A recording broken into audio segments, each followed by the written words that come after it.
Queridos amigos, queridas amigas, irmãos em Cristo, que o Senhor nos abençoe, nos ilumine, nos guarde na sua proteção, que assim seja. Amém! Queridos amigos, hoje nós vamos falar a respeito de uma passagem que está lá no capítulo 18 do Evangelho segundo o Espiritismo, a porta estreita. É um capítulo que muitos são chamados, poucos são escolhidos. E Kardec, por que ele escolhe esse trecho do Evangelho, que está lá no capítulo 7 de Mateus, quando Jesus se refere à porta estreita? Entrai pela porta estreita, porque larga é a porta da perdição e espaçoso o caminho que a ela conduz, e muitos são os que por ela entram. Quão pequena é a porta da vida, quão apertado o caminho que a ela conduz, e quão poucos a encontram. Então, aí já no Evangelho de Mateus, que também ele dá umas pinceladas lá no capítulo 13 e 14 também, a gente observa que essa referência da porta, o fato de ser uma porta larga, uma porta estreita, o que é uma porta? Primeiro, o que é que a porta significa para nós? Uma porta. A porta, ela divide ambientes diferentes. Não ambientes iguais. Cada ambiente é um ambiente. Então, quando a gente fala de porta, e a gente vai estudar o significado dela na Torá, ou seja, no Antigo Testamento, a gente vai ver que as religiões, tanto judaicas do Antigo Testamento, como depois do Novo Testamento, as cristãs, se referem à porta como o acesso a uma revelação. Então, acesso a uma revelação nos remete também aos profetas, aqueles que vieram fazer as revelações divinas, aqueles que vieram mudar o seu tempo. Então, a porta, no sentido de um divisor de águas, nós temos a porta larga, que Jesus se refere, que todos têm facilidade em passar, e por isso essa facilidade é muito atraente, porque tudo que é trabalhoso parece que nós queremos evitar, nós temos cautela em não adotar, Pelo contrário, a gente tem que ir pelo caminho mais fácil, a gente quer que tudo seja rápido, ainda mais hoje, nesse momento que vivemos, um mundo de tecnologias, um mundo em que a velocidade da informação é muito rápida, a gente quer tudo na mão e chegamos a ficar impacientes quando a gente pede uma informação e essa informação não chega. Até conversar com as pessoas tem sido difícil porque na comunicação com o outro não é a mesma velocidade das coisas que a gente vê na tecnologia. Hoje você já não pergunta mais uma dificuldade que você tenha, um conhecimento, onde é que fica a capital de um país lá nos Cafundó. Você vai no Google e na mesma hora o Google te fala. Se você for buscar essa informação em uma pessoa, a pessoa talvez não sabe, você vai ter que buscar em outra. Então, até esse contato humano, a tecnologia, de certa forma, ela aguçou tanto os nossos sentidos que fica difícil a gente ter paciência em escutar o outro, em buscar no outro algumas respostas. Então, a porta larga é aquela porta que nos atrai com todas as facilidades que o mundo material pode nos oferecer. E é considerada, inclusive nos evangelhos, a gente tem o sentido dela daquela porta da perdição. A porta que nos atrai para as más paixões. E o que seriam essas más paixões, esse caminho do mal? São as tentações. Nós viemos de outras encarnações já com as nossas dificuldades e chegamos aqui na encarnação atual com tendências. O que são essas tendências? São dificuldades que nós, de certa forma, conseguimos superar em outras encarnações, ou seja, no nosso passado espiritual, mas estão marcadas em nós, estão registradas no nosso perispírito, no nosso corpo espiritual. Tendências, aquilo que nós já pensamos que já vencemos, mas se tivermos uma chance e nós sucumbirmos, aí a gente percebe que nós não vencemos ainda, não conseguimos vencer as nossas más inclinações. Então, a porta larga é essa porta que nos oferece todos os atrativos para continuarmos investindo nos nossos erros, né? Ou seja, repetindo aqueles padrões e não conseguimos alavancar a nossa evolução. Enquanto que a porta estreita que Jesus se referiu, né? A porta estreita que são poucos que conseguem ter acesso, porque é uma porta da renovação. Alguns vão se identificar com isso. Quando nós chegamos no centro espírita, geralmente pela dor, são poucos aqueles que chegam pelo amor, né? O que move o ser humano no planeta de provas e expiações é o amor ou a dor. E nós chegamos no centro espírita alquebrados, em sofrimento, e logo nos é proposto a reforma íntima. Ou seja, mudarmos o nosso padrão vibratório. Por quê? Para coisas novas acontecerem em nossas vidas, nós devemos fazer coisas novas. Para sair desse padrão viciante que nós, desde lá de trás, em outras encarnações, estamos cultivando. Então, para mudar o nosso padrão vibratório, nós somos direcionados a participar de cursos no centro espírita, porque esses cursos vão nos incentivar a buscar leituras, a direcionar a nossa mente para outras propostas que o espírito tem necessidade de se nutrir. Interessante que a gente tem essa preocupação com o nosso corpo biológico, que é transitório, que é um instrumento que nos é dado para encarnarmos e usufruirmos das experiências na matéria. Nós temos o cuidado de termos saúde, de termos qualidade de vida, e para isso a gente se preocupa com a higiene, com a nutrição, né? Com exercícios físicos, com a nossa manutenção biológica. Né? Principalmente hoje em dia que a gente está vendo aí, né, que as pessoas estão cada vez mais buscando a espiritualidade e estão vendo que as doenças elas se originam na alma, no espírito. Se o nosso corpo espiritual está doente, nós vamos adoecer psiquicamente, vamos entrar em depressão, né? Vamos nos angustiar. E quantas são aquelas pessoas que sentem até dor física no sofrimento, né? Quando as coisas apertam, o coração aperta. Aliás, angústia tem esse sentido, né, de aperto no coração. Então, o que é que ocorre? Nos é proposto uma mudança de padrão vibratório quando a gente se engaja em novos cursos, uma nova proposta de vida, trabalhar a nossa espiritualidade, porque o corpo necessita ser preservado, mas principalmente o espírito também tem que ser nutrido. E como que eu vou fazer essa nutrição espiritual? Buscando o equilíbrio, a harmonia, o autoconhecimento.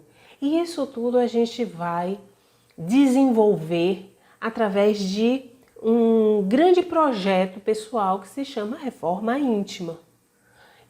É essa renovação que a porta estreita representa. Ela exige esforço pessoal, porque, como diz a reforma íntima, é individual, é de cada um. Não adianta aquela pessoa estar em sofrimento e você quer ajudar, porque todos que estão em sofrimento, tem uma amiga minha que vira assim, eu não faço nada pelos outros, porque cada um tem seu karma. Não, mas cada um tem a obrigação de tornar o mundo de uma pessoa melhor. Não importa que ela tenha problemas do passado a serem expiados, né? Isso é com a espiritualidade, mas o papel de cada um de nós é esse, é o auxílio ao próximo. O amor ao próximo está dentro desse contexto de ajudarmos, né, de doarmos o nosso tempo, de buscarmos uma solução. Não é comprar o problema dos outros, mas é apoiar, é entender, é desenvolver a empatia. Então, a gente tem que fazer, no caso, pelo outro, esse auxílio. Mas a gente não resolve o problema do outro. Porque cada um de nós temos que resolver os nossos próprios problemas. Cada um de nós tem a sua conta com a espiritualidade para sentar e prestar contas, né? Os nossos deveres, as nossas expiações, como nós temos que buscar reverter determinadas situações do passado, compete exclusivamente a cada individualidade espiritual, a cada espírito. Então, como que a gente pode vencer essas más tendências? Toda vez que nós desenvolvemos uma virtude, nós estamos diminuindo alguma tendência ruim que a gente está colocando para ficar no passado. E é uma sistemática de transformação. Então, toda vez que eu busco, né, como diz Kardec, o verdadeiro espírito é aquele que já empenha esforços na sua melhoria. Toda vez que eu busco melhorar, que eu vou me trabalhando para conseguir desenvolver uma virtude, ou, por exemplo, eu quero desenvolver a virtude da paciência, eu vou melhorando em relação à virtude da paciência e eu consigo ser uma pessoa paciente, ora, me torno uma pessoa menos ansiosa, uma pessoa menos rude, como o tratar no outro. Por quê? Porque eu desenvolvi a paciência. Então, assim é esse trabalho que nós temos que desenvolver. E essa é a proposta da porta estreita. Jesus, se eu não me engano, no Evangelho de João, lá no capítulo 10, quando Jesus está com seus discípulos reunidos na última ceia, ele profere um sermão lindo, maravilhoso, conhecido como Sermão do Cenáculo, em que ele vai orientando os seus discípulos como que eles devem desenvolver as suas virtudes, porque já vai preparando o discipulado dele e os discípulos para a ausência do próprio Jesus. E nesse momento Jesus fala que ele é a porta. Eu sou a porta, quem entrar por mim será salvo. Aí vem os Espíritos, no livro dos Espíritos, eles nos falam que Jesus é o nosso guia e modelo na humanidade. É aquele Espírito que nós devemos nos espelhar. E a gente se espelha em tanta coisa ruim, porque todas aquelas pessoas que nos deixam irritados, impacientes, sabe? E que nos aguçam aquela vontade de julgar, porque isso é a porta larga, essas más tendências. Jesus fala, não julgueis para não ser julgados, mas a gente julga. Por exemplo, uma forma muito sutil de estarmos julgando é o preconceito. Quando nós somos pessoas preconceituosas, temos preconceito em relação ao gênero, em relação a algum trabalho, temos inveja do outro, tudo isso é representado pela porta larga. Nós ficamos tendenciosos o tempo inteiro a fazer. julgamentos, a ter esses sentimentos inferiores. O que é a inveja, senão eu estou me comparando com o outro, porque o outro tem e eu não tenho, né? Então, quando os Espíritos falam, Jesus foi o Espírito mais perfeito que já esteve na Terra até hoje, e que Ele é o nosso guia e modelo, é nele que nós devemos nos espelhar. Ah, Karina, mas Jesus é um Espírito puro. Um dia seremos também. E para sermos, a gente tem que ter vontade e buscar dentro das nossas possibilidades. E olha aqui, como diz ele, podeis fazer muito mais do que eu faço. Nós não acreditamos na nossa potencialidade, nos nossos talentos e simplesmente nós adiamos a nossa evolução.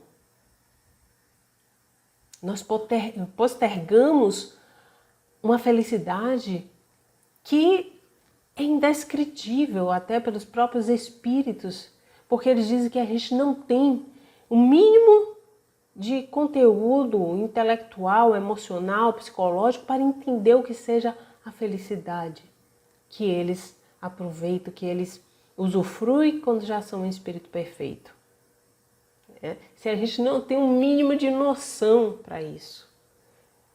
Mas busquemos. E quando a gente faz esse esforço para vencer essas más inclinações, essas más tendências, a gente vai vendo que não é tão difícil assim.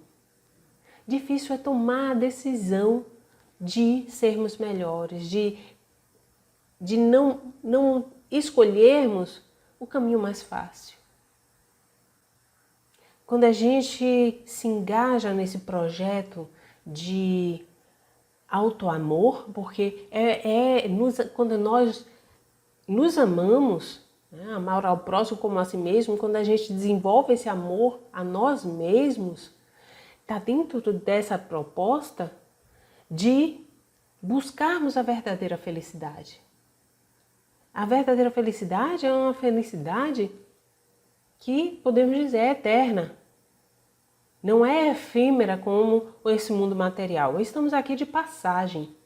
Tudo que está conosco, que faz parte da nossa vida nesse momento, também é passageiro. A casa que você diz que tem não é sua, porque você morre, fica aí e vai passar para outra pessoa. Os seus bens, ou seja, os bens móveis, carro, tudo vai ficar aí. A gente não leva nada conosco, a gente não leva a nossa roupa. A gente não leva o que a gente tem no banco. A gente não leva aquelas coisas que nós nos apegamos, a gente não leva os nossos animais que amamos, a gente não leva as pessoas que convivem conosco, que nós queremos tanto a companhia. Não, a gente não leva nada.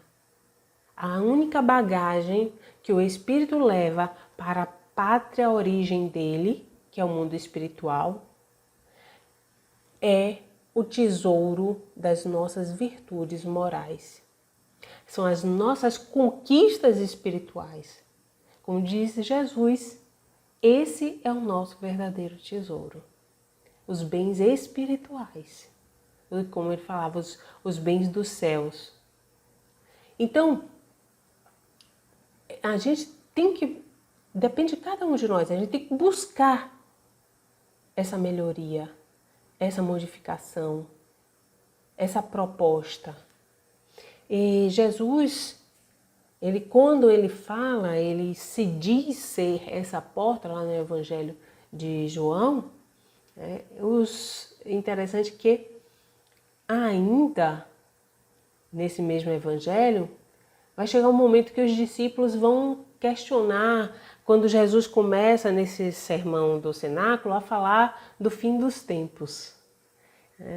São chegados os tempos, e aí vira até um sermão um pouco apocalíptico, né? O que é conhecido como um sermão profético de Jesus, e o Tomé, que era o mais difícil em acreditar nas coisas que o mestre falava e fazia, ele só acreditava porque ele estava vendo Jesus realizar aquelas curas, o que nós durante muito tempo chamamos de milagres. Aí Tomé pergunta a Jesus: Senhor, não sabemos para onde vais. E como poderemos conhecer o caminho? O caminho que nos levará aos céus, o caminho da salvação.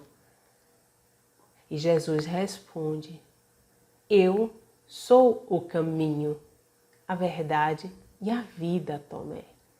Ninguém vem ao Pai senão por mim. Mais uma vez reforçando, se você seguir o meu exemplo, se você se espelhar em mim, se você quiser ser como eu sou, você alcançará esse caminho de plenitude, esse caminho de realizações, a felicidade, o que na época se chamava de a salvação. Lá no Evangelho segundo o Espiritismo, Kardec diz que a verdadeira propriedade é o desenvolvimento da inteligência, os conhecimentos morais, o bem que tivermos praticado em relação ao nosso próximo. Todo o bem que nós fazemos ao outro é considerado uma obra. Por isso, a cada um segundo suas obras. O que é que você tem feito para melhorar a vida de alguém, a dor de alguém? Então, a cada um segundo as suas obras vem nesse sentido, sobre o bem que nós podemos e estamos fazendo, porque muitas vezes a gente tem a possibilidade, tem as oportunidades e não fazemos. Aí tem aqueles que dirão, mas também não faço mal. E os espíritos deixam bem claro que nós somos responsáveis pelas consequências daquele bem que poderíamos ter feito e não fizemos. Então, aquela pessoa que padece de fome e chega até você e você tem condições de oferecer um prato de comida e não faz, se aquela pessoa passa mal, chega até, como dizem, morre de fome, a gente tem a nossa parcela de culpa, porque poderíamos ter feito bem e não fizemos. Então, de certa forma, na interpretação da justiça divina, não fazer o bem já é estar fazendo o mal. Já é um mal que estamos fazendo. É o fato de sermos omissos. Na lei dos homens existe um crime que a gente fala que é a omissão de socorro.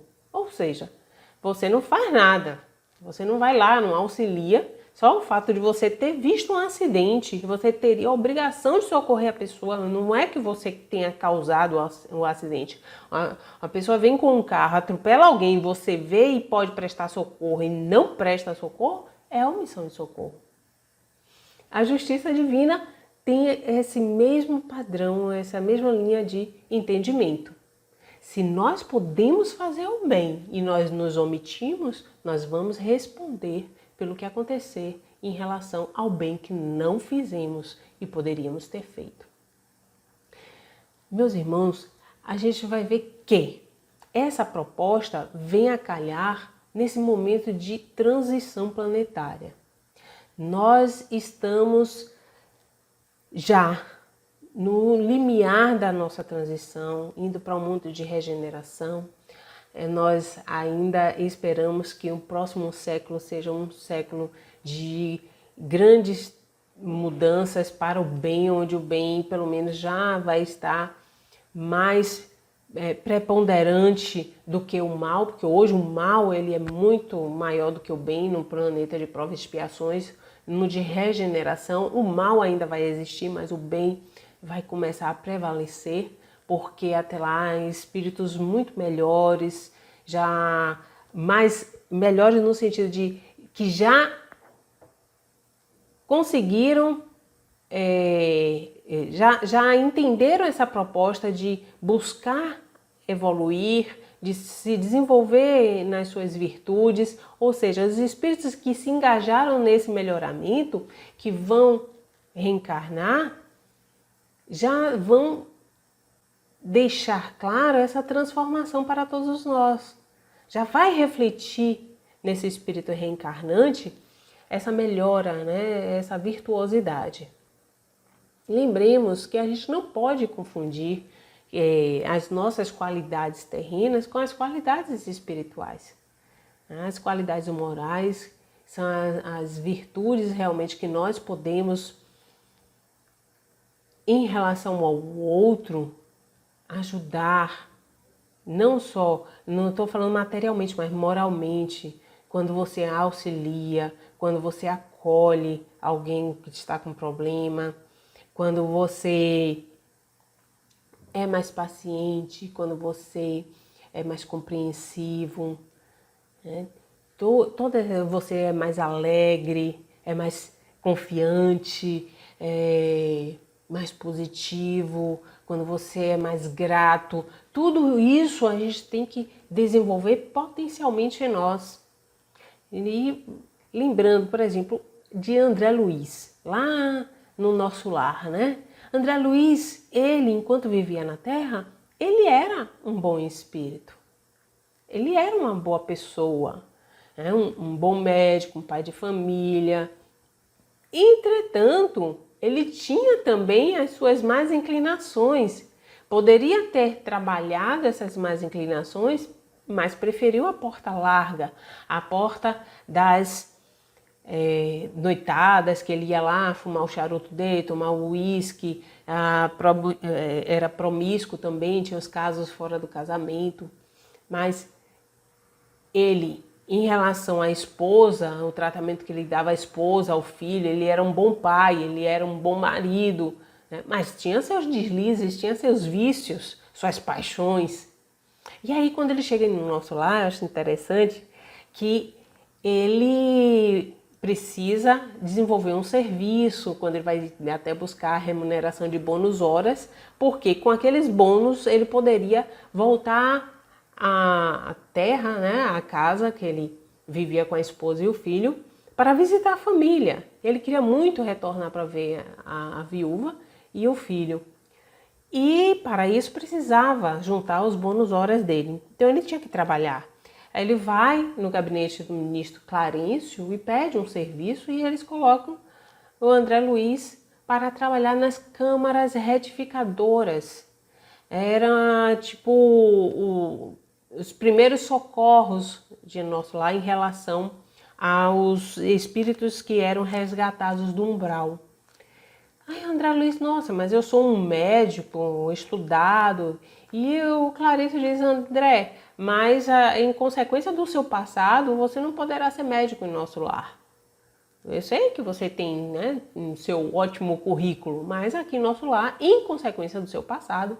Aí você, à primeira vista, quando você lê o livro, você vira assim, ah, tá, então é aquele passado de farras de André Luiz, né, porque ele ia para prostíbulos, ele bebia, ele fumava, tanto que foi considerado até suicida indireto. É isso? Não. Quando a gente lê de novo o livro, né, eu fiz parte de um grupo de estudos e ainda faço parte, né, nós agora estamos estudando Entre a Terra e o Céu. Então, quando a gente faz uma nova leitura, a gente entende que o ministro Clarencio ele não está falando que o passado de André Luiz foi a última encarnação. Ele está falando de um passado espiritual. Olha, André, em relação, em consequência do seu passado, ou seja, do seu passado espiritual, de tudo que você tem feito em outras encarnações até agora, você não poderá ser médico em nosso lar, e sim apenas um aprendiz. Você precisa aprender, André. O que? Aprender a quê? Aprender a superar suas más inclinações. E André vai aprender como?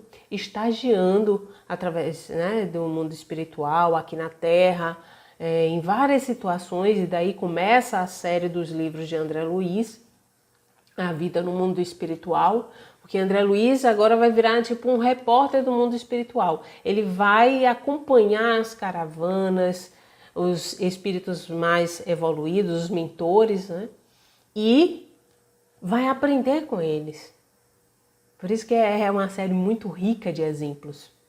E a gente vê muito assim, que quando a gente está no mundo espiritual, a gente está fora do nosso corpo, e quem estuda mais aprofundadamente o nosso corpo espiritual entende o que eu estou falando, porque agora nós estamos sentindo, ou seja, a leitura que eu faço no mundo material são com os meus 5 sentidos, os meus sensórios. Então, eu acho interessante porque a gente pensa que vê o mundo de forma igual. Não, cada um tem a sua forma de ver o mundo. A sua própria forma de ver o mundo. Porque é como a gente capta essas sensações do mundo. É como eu escuto os sons, como eu sinto a temperatura, as coisas ao meu redor, os sons, cheiros, aí como eu enxergo, como eu sinto o gosto das coisas. É particular, é de cada um, é de cada espírito. A forma que nós lemos essa frequência que nós vivenciamos nesse momento na matéria densa. Mas quando nós estamos sem um corpo físico, sem um corpo biológico, ou seja, o nosso perispírito, ele não vai enxergar pelos olhos, ele não vai ouvir pelos ouvidos, ele não vai sentir gosto, não. A sensação, né, é captada por todo o nosso corpo espiritual. Então tudo é intensificado, tudo é muito mais intenso, né? Se a gente sente um aroma, se a gente... A nossa visão é o que nós chamamos de visão global, porque a gente consegue ter uma forma de enxergar por todo o nosso perispírito, né? Então imagina a intensidade que a gente consegue absorver as informações quando somos espíritos, apenas estamos no mundo espiritual. Aí a gente tem que reencarnar, porque a reencarnação, o que é a reencarnação? É um processo que Deus nos propôs, nos colocou para evoluirmos. A gente evolui no mundo espiritual, evoluímos sim, mas quando a gente reencarna é que a gente vai verificar o nosso grau evolutivo.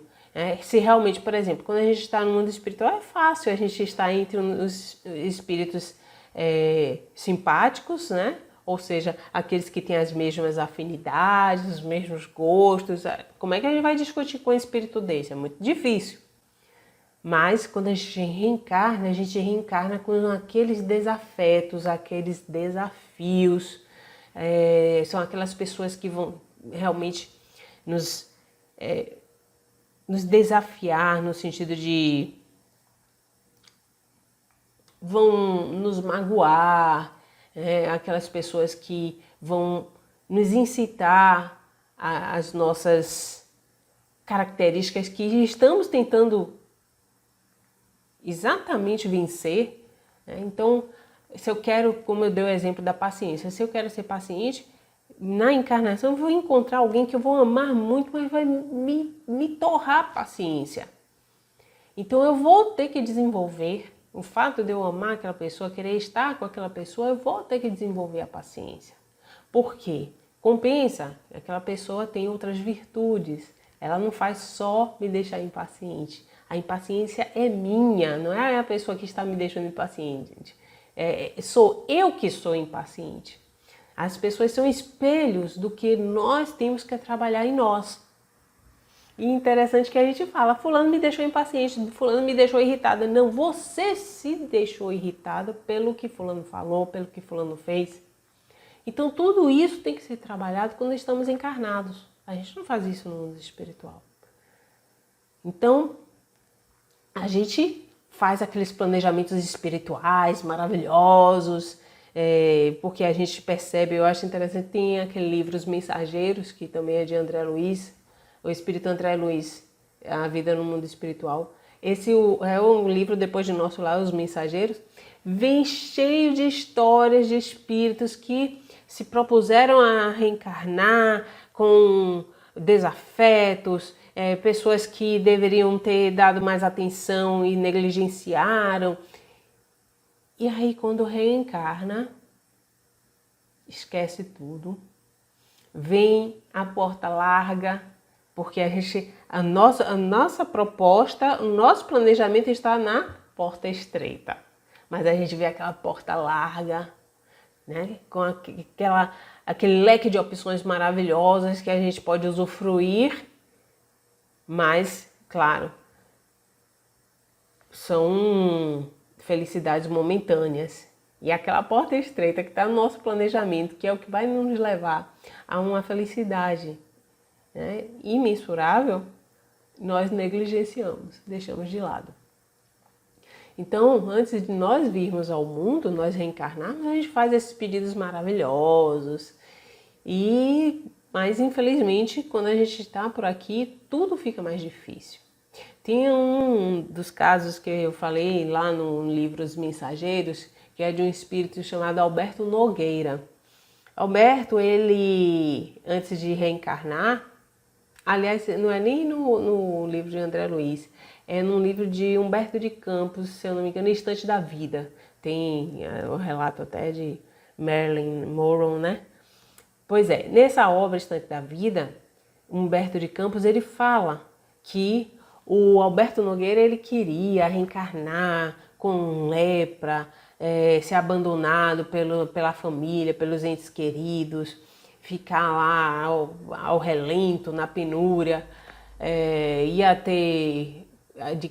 ficar louco, depois cego, ou seja, ia passar por todos os tormentos físicos de toda a natureza.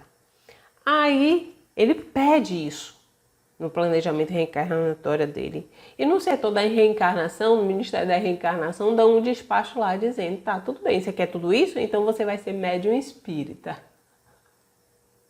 Aí, né, quando foram procurar ele, quando ele já tinha reencarnado, ele era um médium espírita, porque o médium espírita ele pode passar por tudo isso, vivenciando o sofrimento em reunião mediúnica dos espíritos que têm todas essas moléstias, né? Quantos são aqueles que nós atendemos que ainda são acometidos pela Hansen, né? Pela lepra, e ainda sentem as partes do corpo em decomposição? Quantos são aqueles espíritos que chegam ao atendimento de forma completamente louca sabe? Ou seja, essas problemáticas todas, ao invés de vir com o Alberto Nogueira, eles falaram, então você vai ser médium porque você vai poder captar tudo isso, né? Através da mediunidade. Aí, quando eles vão buscar o Alberto Nogueira para trabalhar, encontram ele em casa, assistindo televisão, todo acomodado, ou seja, aquele espírito que pediu para passar por todas as coisas ruins que poderia acontecer na encarnação com ele, de ser cego, de ter lepra, de ter loucura, de doença mental, de passar penúria, ser abandonado, tudo que você imaginar no plano físico, depois de acomodar-se nas concessões de Deus, que eles fizeram análise, não vamos fazer isso, basta que você seja médium, você já vai estar fazendo a sua parte. Só que quando chega ele está acomodado, ele não está engajado em servir, em trabalhar, em buscar um centro, né? Ou seja, esqueceram de todas as necessidades que lhe caracterizavam a obra de reajuste e preferia a ociosidade, enquadrado em pijama, com medo de trabalhar. São as palavras de Humberto de Campos. Então, lá agora assim, no livro Os Mensageiros, né, nós temos a queda de Acelino. Tem Acelino e tem Otávio. Tem o desastre de Acelino, que Acelino é um médium, né, vidente, audiente, psicógrafo, que saiu do nosso lar e reencarnou com faculdades mediúnicas e aproveitou a mediunidade para ganhar dinheiro, resolvendo todo tipo de problema dos outros. Então, toda a consulta que ele fazia ganhava dinheiro. Gente, isso é muito comum, inclusive nos Estados Unidos, né? Eu fico pensando o que será desses médiuns. Então, ao desencarnar, quando ele desencarnou e voltou para nosso lar, ele conta que ele permaneceu 11 anos em zonas de grande tormento, pela ronda dos ex-consulentes, aquelas pessoas que buscavam ele para serem consultados e ele cobrava, foram depois pedir satisfação dele, inclusive eram espíritos criminosos que desencarnaram antes dele e ficavam exigindo notícias e soluções atinentes às ligações clandestinas, ou seja, a cada um segundo suas obras. Otávio foi outro que, após 30 anos de preparação, reencarnou saudável e com mediunidade voltada para consolar as pessoas, né?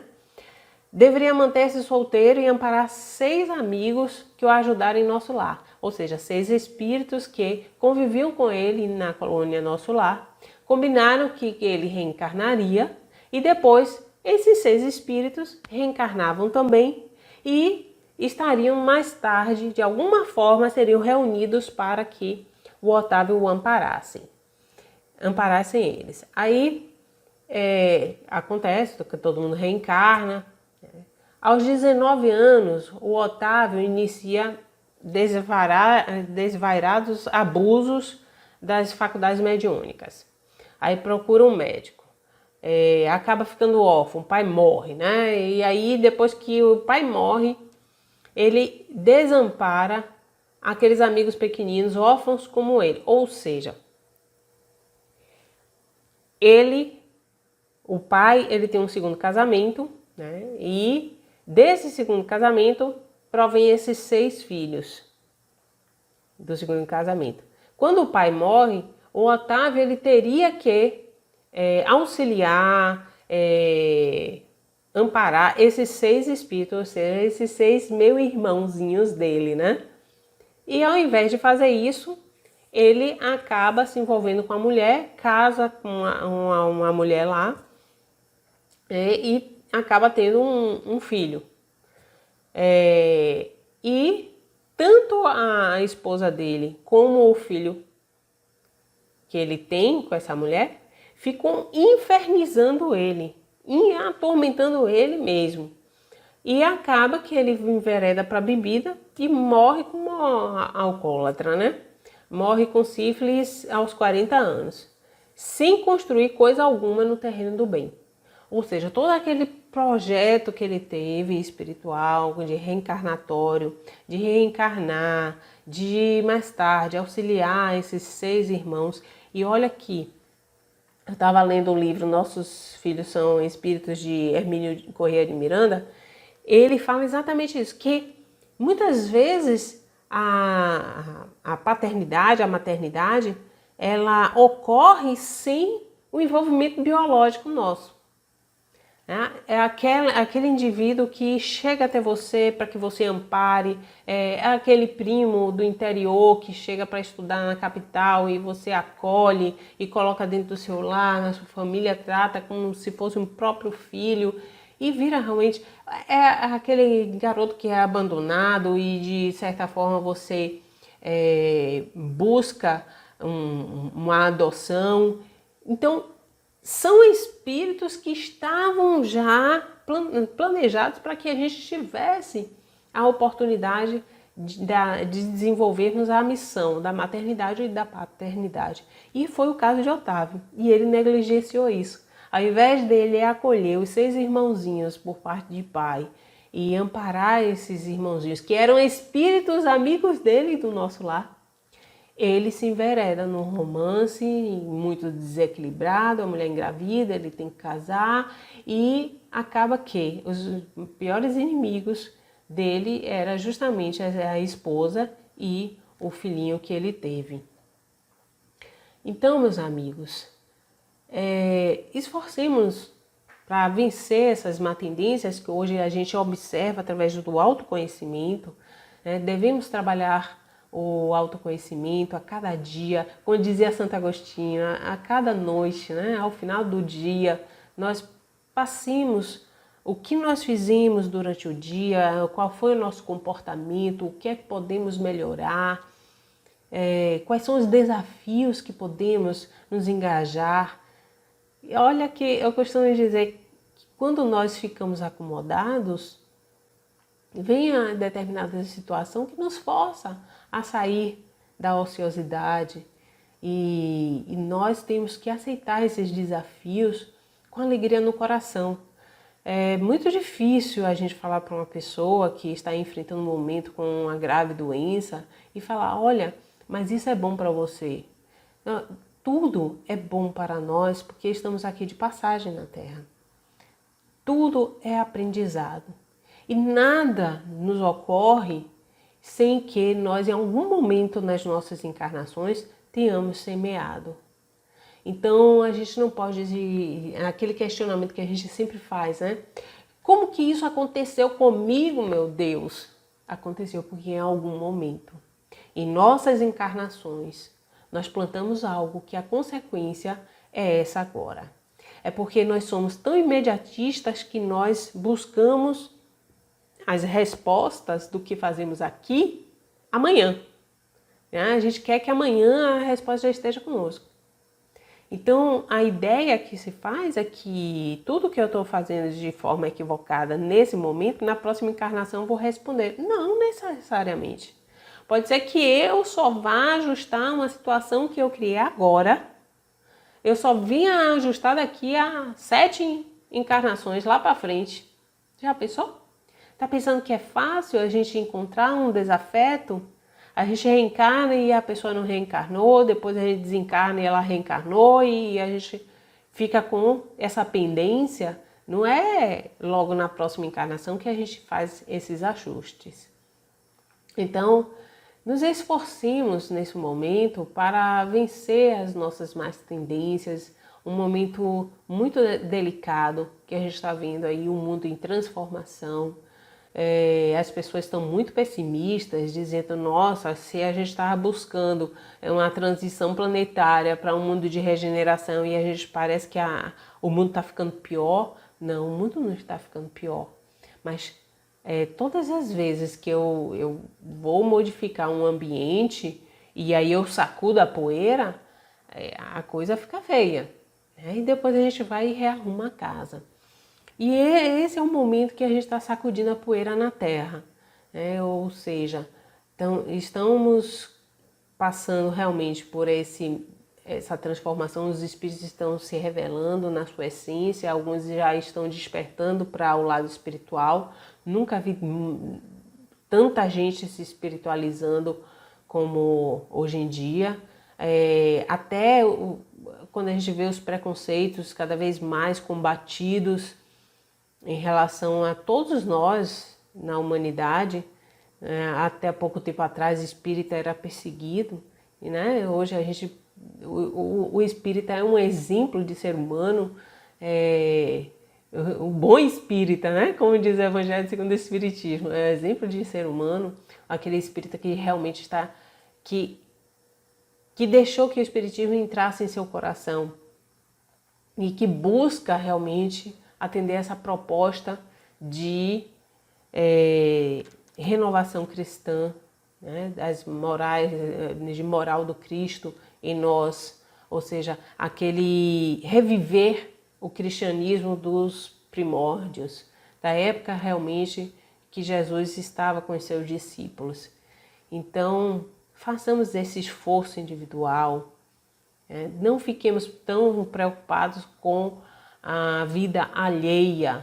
Claro que o ser humano estando em sofrimento, nós devemos auxiliar, mas estejamos engajados em sermos melhores na nossa transformação. Busquemos usufruir o nosso tempo livre com boas leituras, com bons programas, com propostas melhores de vida, meditação, caminhada, fazer o bem, visitar pessoas que necessitam de amparo, de alegrias. E evitemos aquela porta larga, que é a porta das farras, dos excessos, dos romances vazios, das atrações físicas. e busquemos realmente a porta estreita, que é aquele esforço individual, implantar semente do bem em nossos corações, buscando cada dia sermos melhores. É esse desafio. Muita paz a todos.